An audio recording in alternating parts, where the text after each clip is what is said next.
Good morning, students. Good morning. Good morning. Good morning, ma'am. Good morning. Now, in our previous class, we have already started and understood about the word means the division, the periodization of history. First, we have read about how James Mill has periodized. We have read about that, James Mill. Yes, ma'am. Yes, we have all, read about how James Mill. Who was James Mill? Can anybody tell me? A Can anybody? Scottish economist, Yes, very philosopher. good, very good. James Mill was a Scottish economist and political philosopher. And what was his work? What was his work? क्या काम किया उसने? He published. He published a massive three-volume work, A History of British India. Very good. He published massive three-volume work, History of British India. Then further we have read about that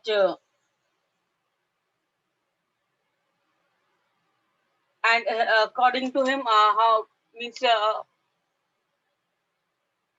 according to him, how did he divided his history? How did he divided the history into periods? Three periods: Hindu, Muslim, and British. Yes, Hindu, Muslims, and British. On the basis of what? On the basis of Religion. religion. On the basis of religion. This periodization was correct. Now everybody accepted. Is this periodization correct? No, ma'am. No. Why? Because we can't divide our history on the basis of the religion of the rulers. We can't divide our history on the basis of the religion of the rulers. क्योंकि rulers के अलावा भी जो rulers का religion था उसके अलावा भी बहुत से अदर पीपल वहां पर रिलीजन के पीपल रह रहे थे उस टाइम पीरियड में clear but James Mill divided it into Hindu, Muslim, and British according to the rule of the people of that particular religion. And at that time, as we have already understood, that the period of our past where this publication was done, when this publication was done, that period, the people were not having any respect to any other religions. They were only particular about their own religion. अपने religion के बारे में ही वो मानते थे और किसी के बारे में वो interest नहीं दिखाते थे. They were not giving any means we can say respect to the other religion. Plus many caste taboos were there, many do nots, restrictions were there in the caste, superstitions were there, and that is why when James Mill divided, he saw in the Indian society that if in Hindu period, that means when the Hindu ruler was ruling in India, Indian society, at that time they Indian society में जो other religions थे उनको बिल्कुल overlook किया जा रहा था उनको बिल्कुल भी ध्यान नहीं दिया जा रहा था that is why it is termed as Hindu period Muslim same way the Muslim period other religions को importance नहीं दी जा रही थी only Muslims were giving importance to Muslims Muslim caste and all and that is why they were not showing any tolerance to other religion so इसीलिए वो Muslim period में divide किया है and other thing what was the uh, means main uh, thinking of James Mill what was the thinking of James Mill thinking of That Yes, all Asian societies are at lower level of civilization than Europe. very good. All Asian societies are at the lower level than the European civilization. European को बहुत ज़्यादा standard wise अच्छा मानते थे, civilized मानते थे, literate मानते थे, and that is why he wanted our Indian society to come under the supremacy of Britishers so that India can make the progress. And according to Mill, without the means help of the British, Indians will not be able to make any progress. Hope it is clear. Yes, ma'am. Next is, now today we are going to start now. Before coming to the word colonial, I want to make it one more thing clear that apart from James Mill periodization, one more type of periodization was there of our history. It was based on ancient, medieval, and modern. And ancient, medieval, and modern, this division was also having some problem, because medieval, the term medieval was used when the modernity was not there. Modernity in the sense we can say when science, reasoning, uh, democracy, liberty, equality was not there. That period was termed as medieval period. And modern period was termed as when there was the innovations, new innovations were there, reasoning was there, लोग सोचने लग गए थे. Plus the growth of modernity was there, liberty was there, equality was there. But this period again we can't say is the accurate correct division. Why? Because if we find that modern period as a British period, the British period में we were not having any type of liberty and equality. हमें किसी तरह की liberty और equality नहीं थी British period में. We were under the rule of Britishers, and we were suffering exploitation from the Britishers. Exploitation means वो हमारे साथ बुरा व्यवहार कर रहे थे. We were not at all free or equally treated by the Britishers. So this term we can say that this periodization has also some drawbacks.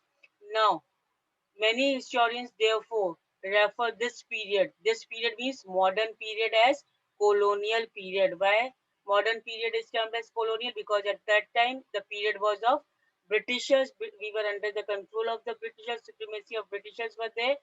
And when the supremacy of the Britishers were there, it is termed as colonial, because they had divided India into different colonies. Different colonies में divide कर दिया था India को for the proper administration. Clear? Therefore, the period of British, whenever the word colonial will appear in the book, it means we are talking about the Britishers. Clear this much? Now, what is Yes. colonial? In this book, you will read about the way the British came to conquer the country and establish their rule, subjugating subjugating local nawabs, subjugating local nawabs and rajas. Now, in this book, that means in 8th standard book, you are going to read about how Britishers came to India, how they conquer, how they win over our country. हमारी country पे कैसे उन्होंने means एक तरीके से supremacy जमा ली थी, पूरा अधिकार ले लिया था, and how they had subjugated local nawabs and rajas. Subjugated, subjugation word means, subjugation का मतलब क्या होता है? It is coming under other countries dominion, दूसरी कंट्री के अंडर में आ जाना, that is called as subjugation. तो ब्रिटिशर्स अपने अंडर में हमारे जो यहाँ के इंडियन लोकल नवाब्स और राजाज थे उनको धीरे धीरे अपने अंडर में ले लिया, उनकी टेरिटरीज को विन करके, जीत करके उनको अपने अंडर में ले लिया. That is the word meaning of subjugation, means the coming of we can say one country under the dominion of other, दूसरी country के under में आ जाना. You will see how they establish control over economy and society. Now in further in the lessons you will see that how these Britishers had the overall control over our economy, our finance, our society, Indian society, how they used to collect the revenue, and they used to meet all their expenses. All their expenses means the means maintenance of their soldiers, the day-to-day livelihoods of the Britishers. All those things were met with the expense of the Indians. Indians से tax वसूल किया जाता था ताकि वो Britishers अपनी day to day needs fulfil कर सके, अपनी आर्मी को वो मेंटेन कर सके. How they bought the goods they wanted at low price. अब जो भी उनको गुड्स चाहिए था, Indian goods were very good. That means the cloth, Indian cloth especially was very much in demand in the foreign countries, in European countries. And in that case, और यहाँ की spices भी जो है, स्पाइसेस मीन्स मसाले वगैरह, वो बहुत ज्यादा डिमांड में थे यूरोप के. These goods they bought it here from India at low prices, कम पैसे में यहाँ से खरीदते थे, एंड यूरोप में जाकर के, फॉरेन कंट्रीज में जाकर के वो हाई प्राइस में बेचते थे, and thus they earn more profit, ज्यादा प्रॉफिट गेन करते थे. The produced crop they needed for export, and only they asked the Indian farmers to cultivate those crops only. वही crops उगाने के लिए farmers को प्रेशराइज करते थे, जिससे उनको फायदा होता है. I hope it is clear, and you will understand the changes that come about as a consequence. और एक के बाद एक क्या changes आए इंडियन सोसाइटी में after the coming of the British rule. We are going to read about all this clearly and in detail in this book, 8th standard. You will also come to know about the changes British rule brought about in values and taste, customs and practices. That means as soon as the British rule came into India, the customs, the traditions, the values, the taste, all these changes changed, because the Britishers brought their own values, their own customs, tradition, practices with them in India. जब बाहर से कोई आता है, वो अपने culture को लेकर आता है, और जब उसके कल्चर को थोड़ा बहुत भी हम देखते हैं कि हाँ ये चीज अच्छी लगती है, तो आप उसको अपने अंदर इन्वॉल्व करना मांगते हो. The same thing happened. The British rule brought their own values, taste, customs, and practices in India, and thus the changes appeared in the Indian society also. When now you can underline this, when the subjugation of one country by another leads to these kinds of political, economic, and social cultural changes, we refer to the process as colonization. Now, this is the definition of the word colonization. What do you mean by colonization? Colonization से आप क्या समझते हो? When subjugation, I already made it clear. What do you mean by the word subjugation? Who will tell me? What do you mean by the word subjugation? Getting under dominial rule of other country. Uh, I'm not able to follow. Once again, beta. Pardon. एक बार और वापस से बोलो. Getting When? under getting under the rule of another country. Very good. Getting under the rule of another country, that is coming under the another country's dominion. उसके under में हम आ जाते हैं. Good. So when subjugation of one country, जब एक country दूसरे country के under में आ जाती है by another, leads to kinds of politically, economically, socially, culturally changes शुरू हो जाते हैं आना. जब हम एक के दूसरी country, powerful country के अंडर में कोई country आ जाती है, तो सारा कुछ politically, economically, socially, culturally changes appear होने शुरू हो जाते हैं उस सोसाइटी में.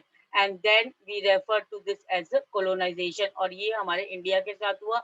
When we came under the Britishers, our political, economic, social, cultural, Indian society, all things changed according to the British rule, and that we call as colonization. You will find, however, find that all classes and groups did not experience these changes in same way. Now, all the classes and groups, all the classes and groups means there were groups, different types of groups present in a Indian society. कौन कौन से group थे? Peasants थे, farmers, businessman, artisans, wealthy people, और working people, literate people, means educated people. तो ये different classes of या different groups of people present थे, and they did not experience these changes in the same way. Means एक जो group ने experience करा change, farmers, as we can take the example of farmers. Farmers ने क्या experience करा कि वो जो कल्टीवेशन कर रहे थे, वो अब अपनी मर्जी से कल्टीवेट विलिंगली नहीं कर पा रहे थे, because now they had to grow those crops only which the Britishers wanted them to grow for them. In the same way, सारी क्लासेस और सारे ग्रुप्स में ये चेंजेस एक तरीके से एक्सपीरियंस नहीं करा, सब लोगों ने ये चेंजेस एक्सपीरियंस नहीं करे। कहीं पर जहाँ ब्रिटिशर्स ने इंटरफेयर किया वहां पर इन लोगों ने चेंजेस एक्सपीरियंस करे। That is why the book is called our past in plural, और इसीलिए प्लूरल फॉर्म में हमारी बुक का नाम है आर पास्ट। हमारे पास्ट, जो पास्ट में जो चेंजेस हुए हैं उसके बारे में हमारी जानकारी हमें मिलती है 8th स्टैंडर्ड में। I hope clear, it is clear. Yes, ma'am. Okay. Now, Yes, ma'am. good. How do we know what sources historians use in writing about last 250 years of Indian history? Now we know about our Indian history, but from where do we came to have the knowledge about our Indian history, about our past, that is last 250 years? So we refer to many sources, many sources. बहुत से ऐसे तरीके हैं जैसे जहाँ से हमें पता चला हमारी इंडियन सोसाइटी के बारे में, आवर पास्ट के बारे में, इंडियन पास्ट के बारे में। ना administration produces records. First and foremost point in this is the administration produces records, means the administration itself produces the records. वो खुद records एक तरीके से सामने आए administration में जो भी changes हुए थे वो। One important source is the official records of the British administration.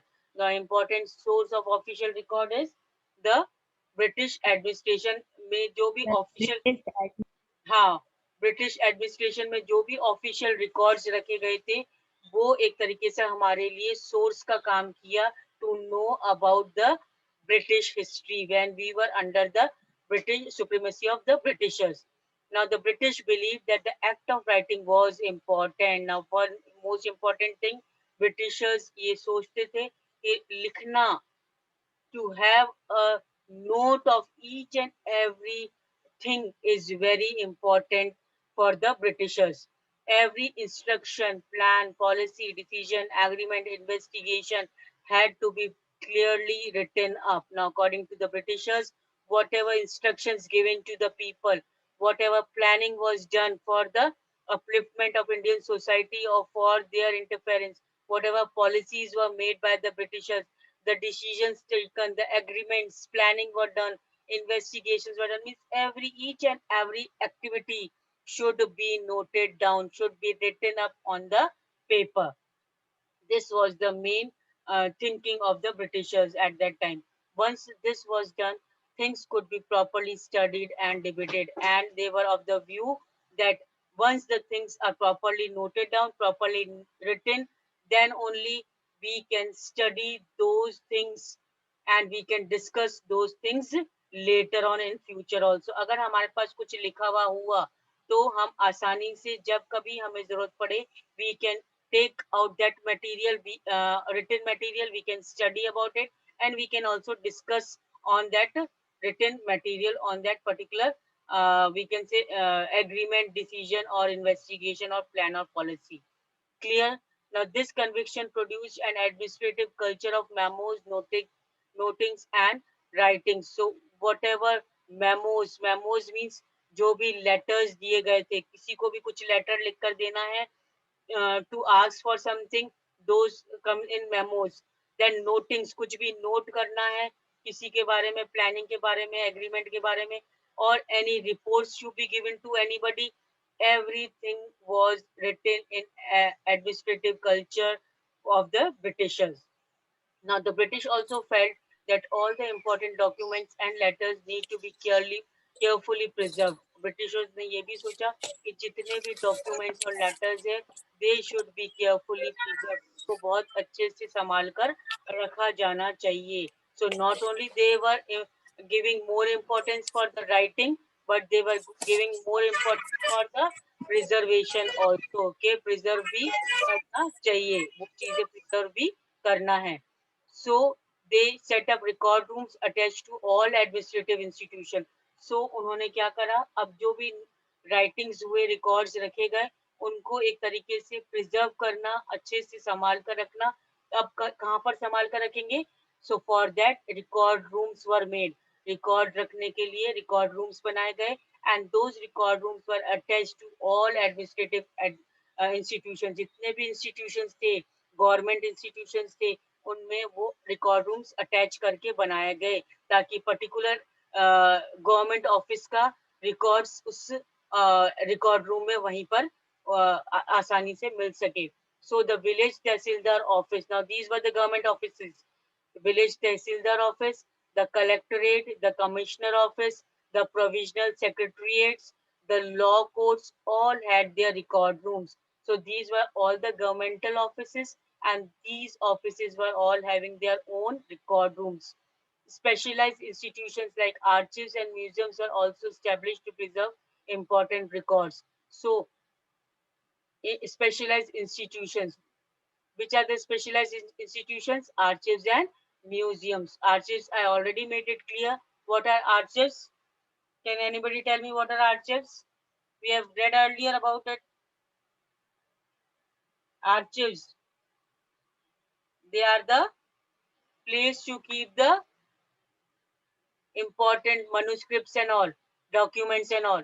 Museums, the old things we can put it, keep it, preserve it. So specialized institutions, archives and museums were also established to preserve important records. Important records को preserve करने के लिए ये archives और museums बनाई गई. Letters and memos that moved from one branch of the administration to another in the early years of the 19th century can still be read in the archives. Now, abhi in archives mein, archives are the places to keep the, to preserve the things, records and all. So these letters and memos which were present in the archives of the 19th century can also be read now. You can also study the notes and reports that district officials prepared. अब district officials जो district में जो officers थे उन्होंने जो भी reports या notes लिखे हैं वो भी आप आसानी से आपको पढ़ने को मिलता है जब वो preserve करके रखी जाए तो. Or the instructions and directives were sent by the officials at the top to provincial administration. जो भी letter, memos, notings higher category of the official से लेकर lower category of the official तक या और लोअर कैटेगरी ऑफिशियल से लेकर higher category of official तक जो भी लेटर्स ऑफिशियली एक जगह से दूसरी जगह मूव करते थे वो सब प्रिजर्व करके रखे गए इन आर्चीव्स और म्यूजियम्स में so that it is easy for us to get the knowledge about our past.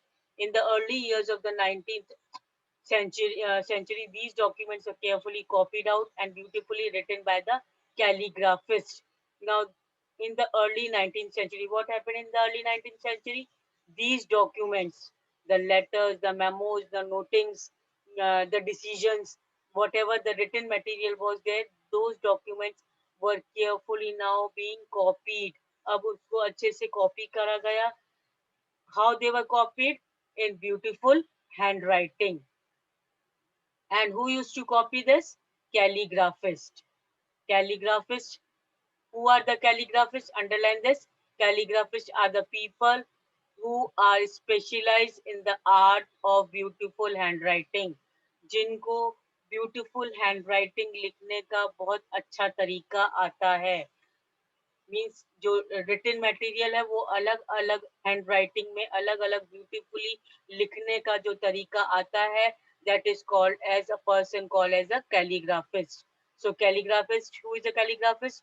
Calligraphist is a person who is specialized in the art of beautiful handwriting. You can underline it. Who is a calligraphist? 1 mark question can be asked for that. So by the middle of the 19th century, when with the spread of printing, multiple copies of these records were printed as proceedings of each government department. Now, as and when the printing press came into being, the multiple copies of these records were printed. अब धीरे-धीरे जैसे printing press आई, तब इन records की copies भी बना दी गई, print out किया गया. Now, figure 4. The National Archives of India came up in 1920s. Underline this. 1 mark question can be asked for this. When did National Archives of India came up? In which year? 1920s. When New Delhi was built. In New Delhi jab bana, the National Museum and National Archives are both located close in Viceregal Palace. जो National Archives और Viceregal Palace के बिल्कुल पास में था, because it was many important decisions were being taken in Vice Regal Palace. और ये Vice Regal भी एक तरीके से we can say it is the uh, term, it is the title given to the at that time to the ruler who was ruling here in India. So Vice Regal Palace के पास भी बहुत सा national archives और museum थे, so that we can keep the important documents over there. This location reflects the importance these institutions had in the British imagination. और ये हमें पता, इससे पता लगता है कि कितना importance रखते थे ये national archives और museums British के time पे. I hope till here it is clear. Now, one thing I missed out in this another picture. This picture I think I had missed out with you. Figure 2, advertisements help create taste. So at that time also advertisements were there. Old advertisements help us understand how markets for new products were created and new tastes were popularized. Now this type of advertisements were there in the past also. We can see here. Now, this 1922 advertisement for Lipton tea suggests that royalty all over the world is associated with this tea. Now, this is the advertisement given by the uh, for the royalty, which is associated by the royalty of the Britishers. Britishers को बहुत अच्छा powerful royal बताते थे, and he is in the background. We can see that outer wall of the Indian Palace. Indian Palace का outer wall के बाहर ये एक तरीके से powerful Britisher बताया जा रहा है, जो कि Lipton tea का एक तरीके से we can say is the giving advertisement for the Lipton tea. Then uh, in the background, you can see outer wall of Indian Palace, while the foreground seated on the horseback is the third son. You can underline this. On the horseback, who is sitting? The third son of Queen Victoria of Britain. And the name of this third son of Queen Victoria is Prince Arthur. You can underline this. And Prince Arthur, who was given the title of Duke of Connaught. Prince Arthur was given the title of Duke of Connaught. Underline this. Who was Prince Arthur? Prince Arthur was the third son of Queen Victoria of Britain. And another question can be asked, who was given the title of Duke of Connaught? Prince Arthur was given the title of Duke of Connaught. I hope now till it is here clear. In our next class, whenever we'll meet, we'll start with this surveys become important. Till then, read the lesson and try to understand it. If anything problem, you can ask me. Okay? That's all for today. Thank you.